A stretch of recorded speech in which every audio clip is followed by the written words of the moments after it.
हरे कृष्णा, राधे राधे। आप सभी का दिन शुभ और मंगलमय हो।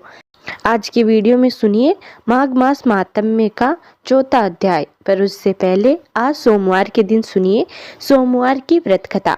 एक बार किसी एक नगर में एक साहूकार था। उसके घर में धन की कोई भी कमी नहीं थी, लेकिन कोई संतान न होने के कारण वह बहुत दुखी रहता था। संतान प्राप्ति के लिए वह हर सोमवार को व्रत करता था और पूरी श्रद्धा के साथ भगवान शिव के मंदिर में जाकर भगवान शिव और माता पार्वती की पूजा किया करता था। उसकी भक्ति को देखकर एक दिन माता पार्वती प्रसन्न होकर भगवान शिव से साहूकार की मनोकामना पूर्ण करने का निवेदन किया। माता पार्वती के आग्रह पर भगवान शिव ने कहा, हे पार्वती, इस संसार में हर प्राणी को उसके कर्मों का फल मिलता है और उसके भाग्य में जो उसे लिखा होता है वह उसे भोगना पड़ता है। लेकिन माता पार्वती ने साहूकार की भक्ति देखकर उसकी मनोकामना पूर्ण करने की इच्छा व्यक्त की। माता पार्वती के आग्रह पर भगवान शिव ने साहूकार को पुत्र प्राप्ति का वरदान तो दिया, लेकिन उन्होंने बताया कि यह बालक 12 वर्ष तक ही जीवित रहेगा। माता पार्वती और भगवान शिव की बातचीत को साहूकार सुन रहा था, इसलिए उसे ना तो इस बात की खुशी थी और ना ही दुख। वह पहले की बात थी शिव जी की पूजा करता रहा।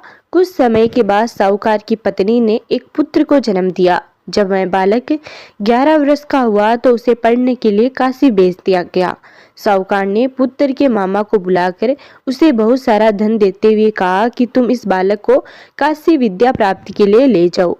तुम लोग रास्ते में यज्ञ कराते जाना और ब्राह्मणों को भोजन दक्षिणा देते हुए जाना। दोनों मामा भांजे इसी तरह यज्ञ कराते और ब्राह्मणों को दान दक्षिणा देते काशी नगरी निकल पड़े। इस दौरान रात में एक नगर पड़ा जहां नगर के राजा की कन्या का विवाह था, लेकिन जिस राजकुमार से उसका विवाह होना था वह एक आंख से काना था।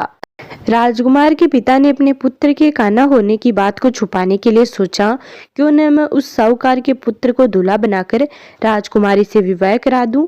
विवाह के बाद इसको धन देकर विदा कर दूंगा और राजकुमारी को अपने नगर ले जाऊंगा। लड़के को दूल्हे के वस्त्र पहनाकर राजकुमारी से विवाह कर दिया गया। साहूकार का पुत्र ईमानदार था। उसे यह बात सही नहीं लगी, इसलिए उसने अवसर पाकर राजकुमारी के दुपट्टे पर लिखा कि तुम्हारा विवाह तो मेरे साथ हुआ है, लेकिन जिस राजकुमार के संग तुम्हें भेजा जाएगा वह एक आंख से काना है। मैं तो काशी पढ़ने के लिए जा रहा हूँ। जब राजकुमारी ने चुन्नी पर लिखी बातें पढ़ी तो उसने अपने माता पिता को यह सारी बातें बता दी। राजा ने अपनी पुत्री को विदा नहीं किया, फिर बारात वापस चली गई। दूसरी ओर साहूकार का लड़का और उसका मामा काशी पहुंचे। वहां जाकर उन्होंने यज्ञ किया। जिस दिन लड़का 12 वर्ष का हुआ उस दिन भी यज्ञ का आयोजन किया गया। लड़के ने अपने मामा से कहा कि मेरी तबीयत कुछ ठीक नहीं है। मामा ने कहा, तुम अंदर जाकर आराम कर लो। शिवजी के वरदान अनुसार कुछ ही देर में उस बालक के प्राण निकल गए। मृत भांजे को देखकर उसके मामा ने विलाप करना शुरू किया। सहयोगवश उसी समय भगवान शिव और माता पार्वती उधर से जा रहे थे। पार्वती माता ने भोलेनाथ से कहा कि स्वामी, मुझे इसके रोने के स्वर सहन नहीं हो रहे हैं। आप इस व्यक्ति के कष्ट को अवश्य दूर करें। जब शिवजी मृत बालक के समीप गए तो वह बोले कि यह तो उसी साहूकार का पुत्र है जिसे मैंने 12 वर्ष की आयु का वरदान दिया था। अब इसकी आयु पूरी हो चुकी है। लेकिन मातृत्व भाव से विभोर माता पार्वती ने कहा कि हे महादेव, आप इस बालक को और आयु देने की कृपा करें, अन्यथा इसके वियोग में इसके माता पिता भी तड़प तड़प कर मर जाएंगे। माता पार्वती के पुनः आग्रह पर भगवान शिव ने उस लड़के को जीवित होने का वरदान दिया। शिव जी की कृपा से वह लड़का जीवित हो गया। शिक्षा पूरी करके लड़का मामा के साथ अपने नगर की ओर वापस चल दिया। दोनों चलते हुए उसी नगर में पहुंचे जहां उसका विवाह था। उस नगर में भी उन्होंने यज्ञ का आयोजन किया। उस लड़के के ससुर ने उसे पहचान लिया और महल में ले जाकर उसकी खातिरदारी की और अपनी पुत्री को विदा किया। इधर साहूकार और उसकी पत्नी भूखे प्यासे रहकर बेटे की प्रतीक्षा कर रहे थे। उन्होंने प्रण कर रखा था कि यदि उन्हें अपने बेटे की मृत्यु का समाचार मिला तो वह भी अपने प्राण त्याग देंगे। परंतु अपने बेटे के जीवित होने का समाचार पाकर वह बेहद ही खुश हुए। उसी रात भगवान शिव ने साहूकार के सपने में आके कहा, हे श्रेष्ठी, मैंने तेरे सोमवार के व्रत करने और व्रत कथा सुनने से प्रसन्न होकर तेरे पुत्र को लंबी आयु प्रदान की है। इसी प्रकार जो कोई सोमवार व्रत करता है या कथा सुनता है और पढ़ता है, उसके सभी दुख दूर होते हैं और सारी मनोकामनाएं पूरी होती हैं। तो ये थी सोमवार की कथा। अब सुनिए माघ मास महात्म्य का चौथा अध्याय।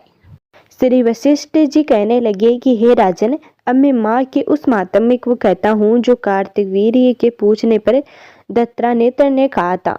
जिस समय साक्षात विष्णु के रूप श्री दत्तानेत्र सत्य पर्वत पर रहते थे, तब महिष्मती के राजा सहस्त्रार्जुन ने उनसे पूछा कि हे योगियों में श्रेष्ठ दत्तानेत्र जी, मैंने सब धर्म सुने, अब आप कृपा करके मुझे माघ मास का महात्म्य कहिए। तब दत्तात्रेय जी बोले, जो नारद जी से ब्राह्मण जी ने कहा था वही माघ महात्म्य में तुमसे कहता हूँ। इस कर्म भूमि भारत में जन्म लेकर जिसने माघ स्नान नहीं किया, उसका जन्म निष्फल है। भगवान की प्रसन्नता, पापों के नाश और स्वर्ग की प्राप्ति के लिए माघ स्नान अवश्य करना चाहिए। यदि यह पुष्ट व शुद्ध शरीर माघ स्नान के बिना ही रह जाए तो इसकी रक्षा करने से क्या लाभ। जल में बुलबुले के समान, मक्खी जैसे तुच्छ जंतु के समान यह शरीर माघ स्नान के बिना मरण समान है। विष्णु भगवान की पूजा न करने वाला ब्राह्मण, बिना दक्षिणा के श्राद्ध, ब्राह्मण रहित क्षेत्र, आचार रहित कुल, ये सब नाश के बराबर हैं। गर्व से धर्म का, क्रोध से तप का, गुरुजनों की सेवा न करने से स्त्री तथा ब्रह्मचारी, बिना जली अग्नि से हवन और बिना साक्षी के मृत्यु का नाश हो जाता है। जीविका के लिए कहने वाली कथा अपने ही लिए बनाए हुए भोजन की क्रिया, शूद्र से भिक्षा लेकर किया हुआ यज्ञ तथा कंजूस का धन, यह सब नाश के कारण है। बिना अभ्यास और आलस्य वाली विद्या, असत्य वाणी, विरोध करने वाला राजा, जीविका के लिए तीर्थ यात्रा, जीविका के लिए व्रत, संदेह युक्त मंत्र का जप, व्यग्रचित होकर जप करना, वेद न जानने वाले को दान देना, संसार में नास्तिक मत ग्रहण करना, श्रद्धा बिना धार्मिक क्रिया, यह सब व्यर्थ है। और जिस तरह दरिद्र का जीना व्यर्थ है, उसी तरह माघ स्नान के बिना मृत्यु का जीना व्यर्थ है। ब्रह्मघाती, सोना चुराने वाला, मदिरा पीने वाला, गुरु पत्नीगामी और इन चारों की संगति करने वाला माघ स्नान से पवित्र होता है। जल कहता है कि सूर्य देव से पहले जो मुझसे स्नान करता है, मैं उसके बड़े से बड़े पापों को नष्ट करता हूँ। महापातक भी स्नान करने से भस्म हो जाते हैं। माघ मास के स्नान का जब समय आ जाता है तो सब पाप अपने नाश के भय को कांप जाते हैं। जैसे मेघों से युक्त होकर चंद्रमा प्रकाश करता है, वैसे ही श्रेष्ठ मनुष्य माघ स्नान में स्नान करके प्रकाशमान होते हैं।